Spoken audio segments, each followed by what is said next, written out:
Manajemen pengelolaan pengaduan. Kotak saran adalah sebuah pemandangan yang cukup biasa di gedung-gedung pemerintahan di Indonesia. Umumnya, badan-badan pemerintahan atau negara menyediakan kotak-kotak seperti ini untuk menampung saran atau pengaduan dari masyarakat. Lalu, apakah keberadaan kotak saran ini menandakan bahwa budaya pengaduan di Indonesia sudah terkelola dengan baik? Ternyata belum. Ini bisa dilihat dari berbagai mitos yang beredar. Contohnya, menyediakan kotak saran atau SMS saja sudah cukup. Mengadu itu adalah kebiasaan yang buruk atau negatif. Banyak pengaduan berarti kinerja buruk. Pengelolaan pengaduan cuma masalah rutin yang tidak perlu difokuskan. Lalu, apa pentingnya pengelolaan pengaduan yang baik? Pengelolaan pengaduan yang benar dapat berkontribusi pada meningkatnya pelayanan publik. Karena muara dari reformasi birokrasi sesungguhnya adalah reformasi di bidang pelayanan publik. Pelayanan publik yang baik harus diiringi dengan jumlah pengaduan yang proporsional. Reformasi layanan publik ini juga harus disertai kemampuan penyelenggara untuk mengelolanya. Salah satunya adalah dengan menerapkan pengelolaan pengaduan yang baik. Ada beberapa hal penting yang harus diperhatikan dalam pengelolaan pengaduan. Yang pertama, sedikit pengaduan belum tentu berarti pelayanan yang berkualitas. Sebaliknya, banyak pengaduan juga belum tentu berarti pelayanan yang buruk. Sedikitnya pengaduan mungkin dikarenakan sarana pengaduan yang tidak tersedia dengan baik. Banyaknya jumlah pengaduan juga merupakan indikator partisipasi masyarakat. Pengelolaan pengaduan sendiri telah diatur dalam Undang-Undang Nomor 25 Tahun 2009 tentang Pelayanan Publik. Pasal 8 ayat 2 menyatakan penyelenggaraan publik meliputi pelaksana, pengelolaan pengaduan, informasi, pengawasan internal, penyuluhan, dan konsultasi.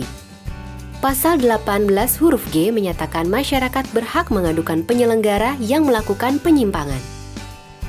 Pasal 21 huruf J menyatakan penanganan pengaduan merupakan unsur dari standar pelayanan. Pasal 23 ayat 4, penyelenggara wajib mengelola sistem informasi publik termasuk pengelolaan pengaduan. Pasal 36 dan 37 berisi sarana prasarana pengaduan dan bagaimana menindaklanjutinya. Manajemen pengelolaan pengaduan membutuhkan infrastruktur yang baik untuk mendukung operasional sehari-hari. Antara lain, ruang kantor yang terdiri dari ruang pengaduan, ruang konsultasi, serta ruang tunggu. Selain itu, diperlukan juga perangkat komputer beserta jaringan internet. Ini masih perlu dilengkapi lagi dengan berbagai sarana pengaduan seperti formulir pengaduan, SMS, aplikasi online, situs web, dan lain-lain. Tak ketinggalan, diperlukan juga alat-alat untuk sosialisasi seperti leaflet, brosur, banner, iklan di media, dan lain-lain. Namun semua infrastruktur ini tak akan berjalan dengan baik tanpa sumber daya manusia yang mumpuni. Perlu dibentuk tim pengelola secara khusus di beberapa tingkatan, seperti kantor bupati atau wali kota, di SKPD, atau di satuan penyelenggara. Para SDM ini haruslah menguasai peraturan tentang pelayanan publik secara umum, yang meliputi Undang-Undang Pelayanan Publik, Undang-Undang Ombudsman, dan lain-lain. Mereka juga harus menguasai peraturan teknis layanan terkait, misalnya pendidikan, kesehatan, kependudukan, dan lain-lain. Selain itu, penguasaan teknik pengelolaan pengaduan seperti komputer, database, teknik dasar komunikasi, dan lain-lain juga sangat penting. Lalu, apa saja tugas pokok pengelola pengaduan? Yang pertama-tama, tugas pengelola pengaduan adalah menerima pengadu, kemudian meregistrasi pengadu ke dalam database. Pengelola perlu meneliti kelengkapan administrasi serta melakukan pemeriksaan substansi. Hasil pemeriksaan ini kemudian disampaikan ke penyelenggara layanan. Pengelola kemudian mencatat semua proses dalam database serta aktif melakukan komunikasi dalam setiap tahapan. Berikut ini adalah beberapa tips sederhana bagi petugas pengelola pengaduan. Petugas harus memastikan bahwa harapan pengadu tidak melampaui kewenangan petugas. Petugas harus berkomunikasi secara jelas dan tegas, baik secara lisan maupun tulisan. Petugas harus menyesuaikan cara berkomunikasi dengan karakteristik pengadu. Umumnya ada 2 tipe karakteristik. Yang pertama adalah pengadu yang kooperatif, yang umumnya bersifat konstruktif dan memahami prosedur penyelesaian pengaduan. Yang kedua adalah pengadu yang tidak kooperatif, yang umumnya bersifat agresif, pemarah, dan tidak mengerti kewenangan pengelola pengaduan. Petugas harus memastikan bahwa pengadu mengerti hal-hal apa saja yang menjadi kewenangan petugas.